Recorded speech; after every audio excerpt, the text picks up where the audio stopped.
Why would any freedom-loving person ever be against our democracy? Our democracy. Our democracy. In popular parlance, the word democracy has almost become synonymous with freedom. But in a more literal sense, it simply means the people rule. So the real question is, how well does it work? Well, let's conduct a thought exercise. Imagine you went to a restaurant where they operated based entirely on democratic principles. You walk in, sit down, and the waiter announces that voting will begin in 10 minutes. He then goes on to explain that at Democracy Diner, you don't order what you want to eat, you vote on what everyone will eat. Now you ask, why can't you just order what you want? To which he replies, you can, but everyone else gets to vote as well, because that's democracy.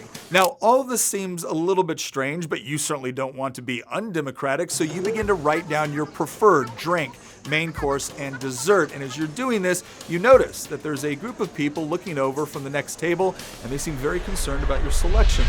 They see, for instance, that you ordered the pork for a main course, and that's great and all. By all means, vote the way you want, but you should know that the pork never wins, and that you should probably vote strategically. So they offer to take you under their wing as they proceed to explain that their party has the main course which is most likely to win, to which you respond, wow, great, is it any good? Well, it's a lot better than the main course you'll get if the other party wins. And before you know it, all of your selections have been changed based on the desires of the party you have now aligned yourself with. Pork has been exchanged for fish.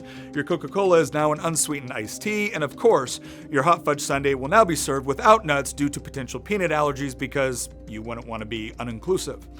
Ultimately, you are not very happy with your meal, but you remind yourself that it could have been so much worse had that other party actually won. And then the bill comes. You pull out your wallet expecting to pay for what you ate, only to discover that that also will be voted on. And it turns out that the overwhelming majority of the patrons have determined that your fair share of the collective meal you have all enjoyed is actually quite higher than what you consumed. And right as you begin to protest, you are reminded that you wouldn't want to appear anti-democratic, would you? Now, in this scenario, your response would probably be pretty obvious. You would begrudgingly pay the bill, leave, and never come back. But what if you couldn't leave?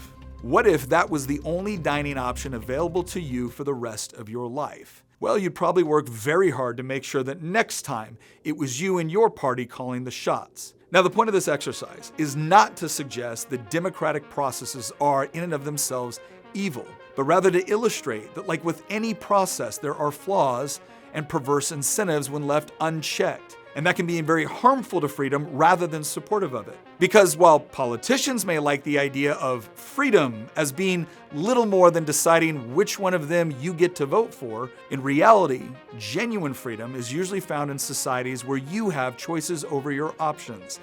Not to mention making sure that politicians have as little control over your life as possible.